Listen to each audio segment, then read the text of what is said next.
जिज्ञासु मित्रों, बहुत बहुत अभिनंदन है आपका दिव्य सृजन स्पिरिचुअल में। और प्रत्येक दिवस की भांति आज भी हम यहाँ पर लाइव चर्चा का कार्यक्रम लेकर उपस्थित हुए हैं। और यह जो विषय है आज का, मनोमय कोश, मन का रहस्य, इस विषय पर हम चर्चा करने जा रहे हैं। और यह चर्चा विवेक चूड़ामणि के ऊपर आधारित है। उस पर आधारित आधार लेकर हम यह चर्चा करेंगे। तो पीछे हमने अन्नमय कोश और प्राणमय कोश की भी चर्चा कर चुके हैं कि अन्नमय कोश जो है वह प्राणमय कोश से व्याप्त है, और प्राणमय कोश और अन्नमय कोश दोनों ही इस मनोमय कोश से व्याप्त है। तो मनोमय कोश भी आत्मा नहीं है। तो कैसे आत्मा नहीं है, कैसे इस विषय को समझाया जा रहा है, तो आइए देखते हैं कि विवेक चूड़ामणि के अंतर्गत क्या कहा जा रहा है। तो ज्ञानेन्द्रियाणि च मनश्च मनोमयः स्यात् कोशो ममाहमीति वस्तु विकल्प हेतु संज्ञादि भेद कलाना कलना कलितो बलीयाम सत् पूर्व कोश मभिपूर्य विजृंभते यह। अर्थात ज्ञानेन्द्रियों और मन ही मैं, मेरा आदि विकल्पों का हेतु मनोमय कोश है। अर्थात ज्ञानेन्द्रियों का जो कारण है, कर्मेंद्रियों के कारण प्राणमय कोश, और ज्ञान इंद्रियों का जो कारण है वह क्या है? मनोमय कोश है। कर्मेंद्रियों को धारण करने वाला प्राणमय कोश और ज्ञान इंद्रियों को धारण करने वाला मनोमय कोश है। तो ज्ञानेंद्रियां और मन ही मैं और मेरा ऐसे विकल्पों का हेतु यह मनोमय कोश है, जो नाम आदि भेद कल्पनाओं से जाना जाता है और बड़ा बलवान है, तथा पूर्व कोशों को व्याप्त करके स्थित है। अर्थात प्राणमय और साथ ही साथ अन्नमय को व्याप्त करके स्थित है। पंचेन्द्रिय पंचभिरेव हो त्रिभि प्रचीयमानो विषयाज्य धारय जाजवल्यमानो बहुवासनेन्धने मरणोमयाग्निर्दहयति प्रपंचम। पंचेंद्रिय रूप पांच होताओं द्वारा विषय रूपी घृत की आहुतियों से बढ़ाया हुआ। पांच इंद्रियां, यहां पर पांच होता है, मतलब जो आहुति देने वाले हैं। विषय रूपी घृत, और घी ही विषय है जो बार बार इस अग्नि में डाला जा रहा है। आहुति से बढ़ाया हुआ मतलब बार बार विषय रूपी आहुति देने से, इंद्रियों के माध्यम से ज्ञान इंद्रियां अगर बार बार विषयों को ग्रहण करती हैं तो यह मन जो है बढ़ता है। तो आहुतियों से बढ़ाया हुआ तथा नाना प्रकार की वासना रूप ईंधन से प्रज्वलित, मन के अंदर अनेकों वासनाएं हैं। मन का प्रज्वलन, मन की जो प्रज्वलता है, मन का जो प्रकाशन है, वासनाओं पे ही निर्भर है। नाना प्रकार की वासनाओं से यह प्रज्वलित होता है। यह मनोमय अग्नि, यह मनोमय अग्नि रूप है। अग्नि रूप है नहीं, लेकिन इसको यहां पर उपमा लिया जा रहा है, उदाहरण लिया जा रहा है। तो यह मनोमय अग्नि संपूर्ण दृश्य प्रपंच को दग्ध कर देता है। अर्थात जिस समय इंद्रियां वासना रूपी ईंधन को जलाकर प्रकट किए मनोमय अग्नि में विषयों का हवन कर देती है, उस समय यह संपूर्ण प्रपंच लीन होने लग जाता है। ठीक। न ह्यस्त विद्या मनसो अतिरिक्ता मनोह्य विद्या भवबंध हेतु तस्मिन् विनष्टे सकलम विनष्टम विजृंभिते अस्मिन् सकलम विजृंभते। मन से अतिरिक्त अविद्या और कुछ नहीं, मन स्वयं ही अविद्या स्वरूप है। मन से अतिरिक्त अविद्या कुछ भी नहीं। मन ही अविद्या, मतलब जो अनात्म वस्तु है वही अविद्या का कारक है। अनात्म वस्तु ही अविद्या पैदा करती है। तो जो आत्मा है वह नहीं, जो अनात्म वस्तु है। तो और उसी से अहंकार पैदा होता है। तो मन से अतिरिक्त अविद्या, मन स्वयं ही सबसे बड़ी अविद्या है। मन ही भव बंधन के हेतु भूता अविद्या है। मन ही वह अविद्या है जो भव बंधन पैदा करता है। मन के नष्ट होने पर सब नष्ट हो जाता है, और उसी के जागृत होने पर सब कुछ प्रतीत होने लग जाता है। हाँ, मन ही ईश्वर, मन ही देवता, मन से बड़ा ना कोई। मन उजियारा जब जब फैले जग उजियारा हो, ऐसे आपने एक गीत भी सुना होगा। तो मन से अतिरिक्त अविद्या कुछ भी नहीं। मन ही भव बंधन का हेतु भूता अविद्या है। उसी के नष्ट होने पर सब नष्ट हो जाता है, और उसी के जागृत होने पर सब कुछ प्रतीत होने लग जाता है। स्वप्ने अर्थ शून्य सृजति स्वशक्त्या भोक्त्रादि विश्वम मन एव सर्वम तथैव जागृत्यपि नो विशेष तत्सर्वमेतन मनसो विजृंभणम, अर्थात विजृंभणम, जिसमें कोई पदार्थ नहीं होता, उस स्वप्न में मन ही अपनी शक्ति से संपूर्ण भोक्ता भोग्य आदि प्रपंच रचता है। स्वप्न की अवस्था में भी मन का प्रपंच चलता रहता है। जब शरीर सो जाता है लेकिन मन नहीं सोता, स्वप्न की अवस्था में मन जगा हुआ रहता है, मन नहीं सोता, मन का लय नहीं होता उस समय। तो स्वप्न में मन ही अपनी शक्ति से संपूर्ण भोक्ता भोग्य आदि प्रपंच को रच लेता है। उसी प्रकार जागृति में भी कोई विशेषता नहीं है, अतः यह सब मन का ही विलास मात्र ही है। ठीक, जागृति में भी कोई विशेषता नहीं है, चाहे जागृत अवस्था हो चाहे स्वप्न अवस्था हो, यह सब मन का ही प्रसार है और मन की ही विलासता है, मन की ही वासना आदि सब है। जागृत अवस्था में भी, क्योंकि वास्तव में मन में ही तो सारी कल्पनाएं हो रही है, सारी इच्छाएं बन रही हैं, सारे विचार भाव बन रहे हैं, सारे प्रत्यय बन रहे हैं। ठीक, तो इसीलिए मन में ही सब है, तो इसीलिए इसको इस प्रकार से कहा गया कि जागृत में भी कोई विशेषता नहीं, मन का ही सारा खेल है। सुषुप्ति काले मनसी प्रलीने, सुषुप्ति काल में मन का लय होता है। सुषुप्ति काले मनसी प्रलीने नैवास्ति किंचित सकल प्रसिद्धे अतो मनः कल्पित एव पुंसः संसार एतस्य न वस्तुतो अस्ति। अर्थात सुषुप्ति काल में मन के लीन हो जाने पर कुछ भी नहीं रहता, यह बात सबको विदित है। अतः इस पुरुष का, इस जीव का यह संसार मन की कल्पना मात्र ही है, वस्तुतः नहीं है। सुषुप्ति काल में कुछ भी रहता नहीं है मन के लिए, मन वहां पे जाकर लीन होता है, सो जाता है, लेकिन वैसे तो जागता रहता है हमेशा। तो जो मन है सुषुप्ति काल में वह लीन हो जाता है, इसीलिए संसार उस समय नहीं रहता। सुषुप्ति काल में संसार का अस्तित्व नहीं रहता, इसी कारण से जो मन है उसके लिए संपूर्ण संसार कल्पना मात्र ही है। अष्टावक्र महागीता में भी ऐसी चर्चा मिलती है जो यहां मिल रही है। ठीक है, संसार एतस्य न वस्तुतो अस्ति अतो मनः कल्पित एव पुंसा, सारा संसार मन की कल्पना मात्र है। वायुना नीयते मेघः पुनस्तेनैव नीयते मनसा कल्पयते बंधो मोक्षस्तेनैव कल्पयते। मेघ वायु के द्वारा आता है और फिर उसी के द्वारा चला जाता है। इसी प्रकार मन की बंधन की कल्पना होती है और उसी से मोक्ष की। अब देखिए, मन यहां पर साधन भी बन गया, भोग और मोक्ष दोनों का। तो प्रकृति की अभिव्यक्ति, जीव अभिव्यक्ति ही मन के रूप में हो रही है। तो जैसे मेघ वायु के द्वारा आता है और फिर उसी के द्वारा चला भी जाता, मतलब बादल आए, वायु के कारण आए, बरसात की और फिर चले भी गए। इसी प्रकार से मन से ही बंधन कल्पना होती है और मन से ही मोक्ष की इच्छा पैदा होती है, मन से ही मोक्ष की इच्छा पैदा होती है। तो इसमें मन ही सहायक बनता है। सर्वप्रथम मोक्ष, बंधन से मुक्त होने की इच्छा। देहादि सर्व विषये परिकल्प्य रागम बधनाति तेन पुरुषम पशुवद गुणेन वैरस्य मत्र विश्वत्सु विधाय पश्चादेनम विमोचयति तन्मन एव बंधात। यह मन ही देह आदि सब विषयों में राग की कल्पना करके उसके द्वारा रस्सी से पशु की भांति पुरुष को बांधता है और फिर इन विषवत विषयों में विरसता उत्पन्न करके इसको बंधन से मुक्त कर देता है। देखिए मन कितना, मन ही बंधन पैदा करता है और मन ही मुक्ति पैदा करता है। मन ही देह आदि सभी विषयों में राग की कल्पना करके अर्थात आसक्ति करके उसके द्वारा रस्सी से पशु की भांति जीव को बांध लेता है। तो जो बंध गया पशु की भांति, पाश में जो बंध गया वो पशु हो गया। और फिर इन विषयवत विषयों में विरसता, अब मन पहले राग पैदा करेगा फिर विराग पैदा करेगा।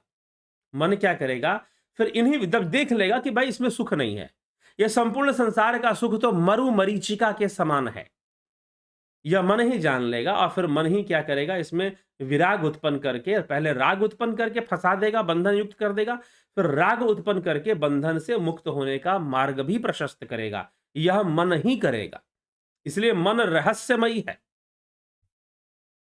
तस्मान मनः कारणमस्य जंतोर्बंधस्य मोक्षस्य च वा विधाने बंधस्य हेतुर्मलिनं रजो गुणैः मोक्षस्य शुद्धं विरजस्तमस्कम् इसीलिए इस जीव के बंधन और मोक्ष के विधान में इसीलिए इस जीव के बंधन और मोक्ष के विधान में मन ही कारण है।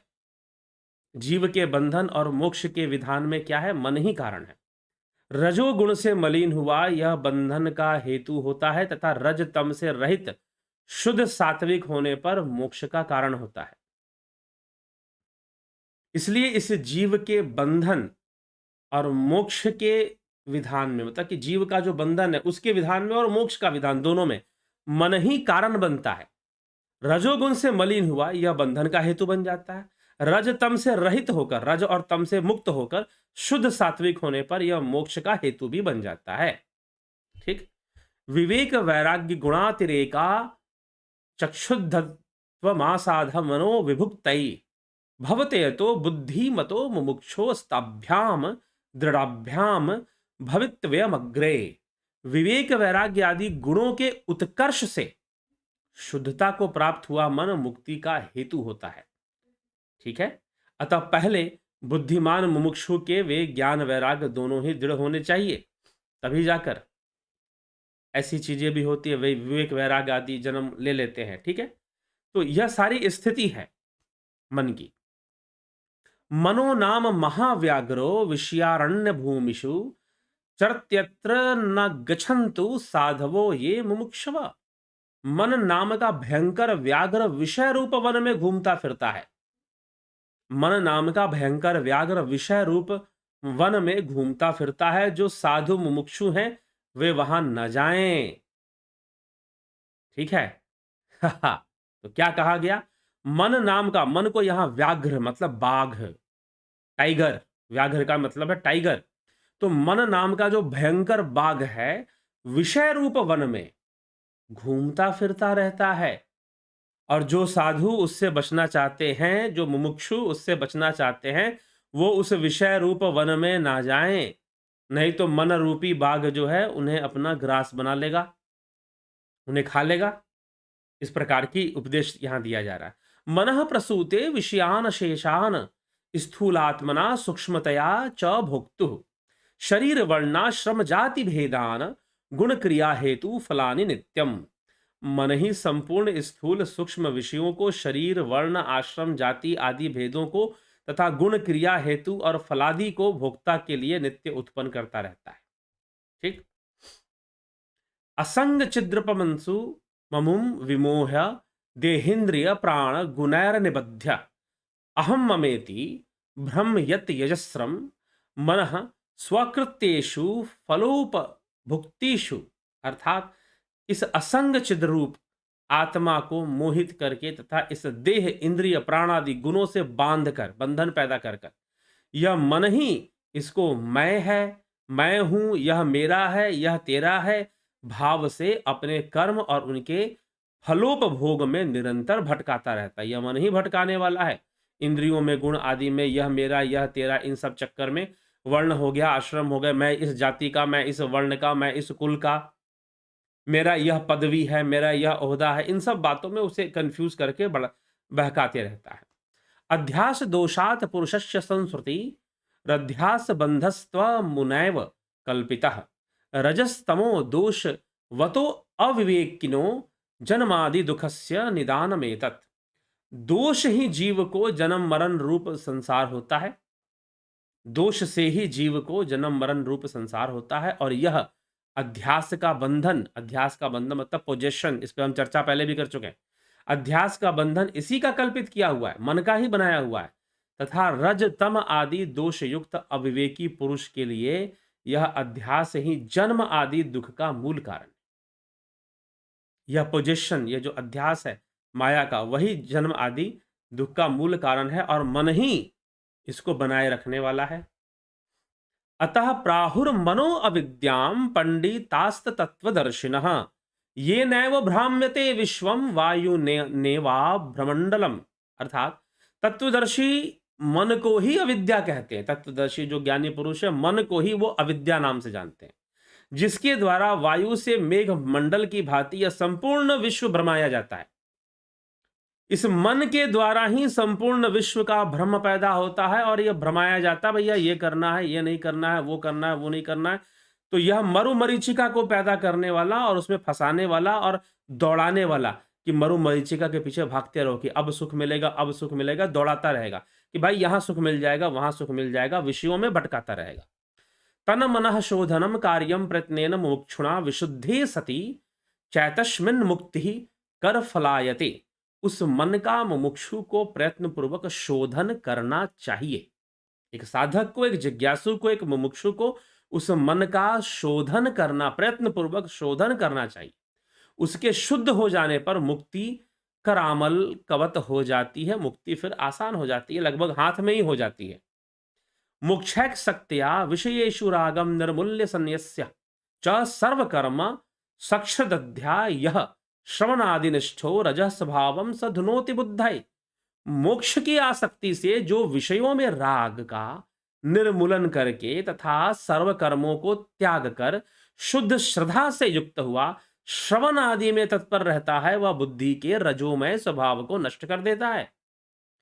तो जो मुमुक्षु है, मोक्ष की आसक्ति से जो विषयों में राग का निर्मूलन करता है, विषयों में जो राग है, विषयों में जो आसक्ति है, उसका निर्मूलन करके तथा सर्व कर्मों का त्याग कर कर, अर्थात कि मानस रूप से सर्व कर्मों का त्याग कर कर शुद्ध श्रद्धा से युक्त हुआ, श्रवण आदि में तत्पर, निरंतर तत्व चर्चा को सुनने वाला, सत्संग को सुनने वाला जो है, विचारों को सुनने वाला, ऐसे तर्कों को सुनने वाला जो श्रवण आदि में तत्पर है, वह बुद्धि के रजोमय स्वभाव को नष्ट कर कर स्थिर करता है अपने आप को। मनोमय नापि भवेत परात्मा याधंत व त्वात् परिणाम भावात दुखात्मकत्व द्विषत्व हेतु दृष्टा ही दृश्य आत्म तया न दृष्ट। मनोमय कोश भी आधंतवान अर्थात परिणामी, दुखात्मक और विषय रूप होने के कारण परात्मा नहीं हो सकता, आत्मा से यह परे नहीं हो सकता, क्योंकि दृष्टा कभी दृश्य रूप नहीं देखा गया। ठीक है, दृष्टा अर्थात दृष्टा कौन है? यहां पर आत्मा है, तो आत्मा को कभी दृश्य रूप में नहीं देखा गया, आत्मा को कभी दृश्य रूप में नहीं देखा गया। तो मनोमय कोश में अध्यानवात, परिणामी, दुखात्मक और विषय रूप होने के कारण, तो यह मनोमय कोश है, कारण परात्मा नहीं हो सकता, यह आत्मा के परे या स्वयं आत्मा भी नहीं हो सकता, क्योंकि यह कभी दृष्टा रूप में नहीं देखा गया। और मन को दृष्टा के दृश्य के रूप में, क्षमा करें, दृष्टा रूप में तो मन को माना गया है, लेकिन आत्मा को कभी दृश्य रूप में नहीं देखा गया, लेकिन मन को दृश्य रूप में देखा गया है। योग शास्त्र में भी, योग सूत्र की चर्चा में भी हम एक वीडियो है जिस पर चर्चा है कि चित ही दृष्टा चित ही दृश्य। तो एक तरफ मन संसार के लिए दृष्टा है तो स्वयं दृश्य भी है वो, लेकिन जो आत्मा है, जो सच्चा दृष्टा है, जो वास्तविक दृष्टा है, जो आखिरी दृष्टा है, वह कभी दृश्य के रूप में नहीं देखा गया, वह कभी दृश्य के रूप में नहीं देखा गया, वह कभी दृश्य के रूप में नहीं जाना गया। इसीलिए दृश्य नहीं होता आत्मा का, इसीलिए मन का होता है, इसलिए मन जो है आत्मा नहीं है। मन आत्मा नहीं है, मन तो उस दृष्टा का दृश्य है, तो फिर आत्मा कैसे हो सकता है?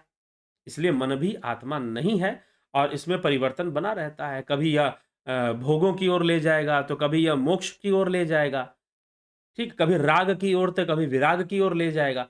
तो मन की भी स्थिति एक जैसी नहीं है, तो इसीलिए यह कभी भी, कदापि भी जो मन है वह आत्मा नहीं हो सकता, क्योंकि वो शाश्वत नहीं है, वो स्थिर नहीं है और साथ ही साथ परिवर्तनशील है, और वह दृश्य रूप में स्थित है। दृश्य रूप में होने के कारण वह आत्मा नहीं हो सकता, क्योंकि आत्मा तो सर्वदा ही दृष्टा है, वो दृश्य रूप में कभी आता नहीं है। इस प्रकार से उसके लिए कहा गया है।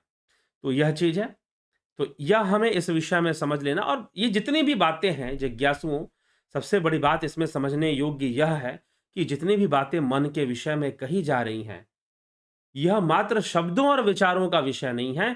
ध्यान योग के द्वारा इन सबको अनुभव गम्य किया जा सकता है, और अनुभव गम्य कर कर बहुत बेहतर तरीके से समझा जा सकता है।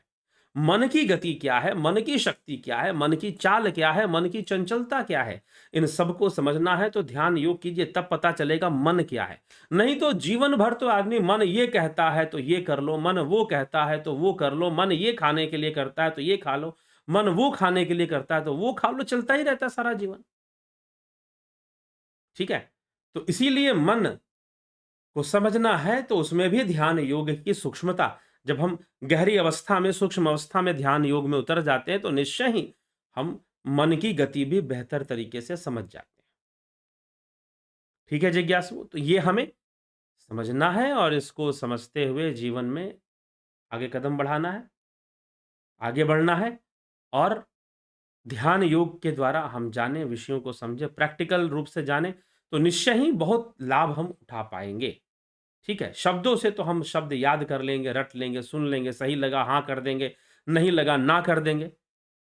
ठीक है? लेकिन जो अनुभव है वह ध्यान योग से ही संभव है। तो ज़रूर ध्यान योग की ओर अपने कदम बढ़ाकर इसका लाभ उठाएँ और 14 दिसंबर से ध्यान योग की नई क्लास जो है शुरू हो रही है। आप उसका पूरा-पूरा लाभ उठाइए, उसको जॉइन करिए शीघ्र से शीघ्र। जॉइन करने के लिए डिस्क्रिप्शन में नंबर दिए होते हैं, उन नंबर पर संपर्क कर लीजिए। नहीं तो मैं नंबर बता रहा हूँ, नोट कर लीजिए। उस पर व्हाट्सएप मैसेज या टेलीग्राम मैसेज ही करेंगे, दूसरा मैसेज नहीं करेंगे।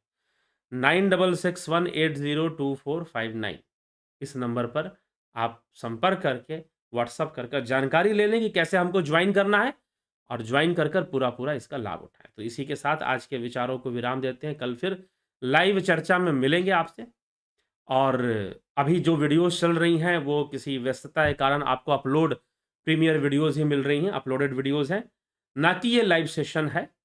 लेकिन लाइव चर्चा का समय होता है, तो लाइव चर्चा के नाम से ही इसको भी चलाया जाता है।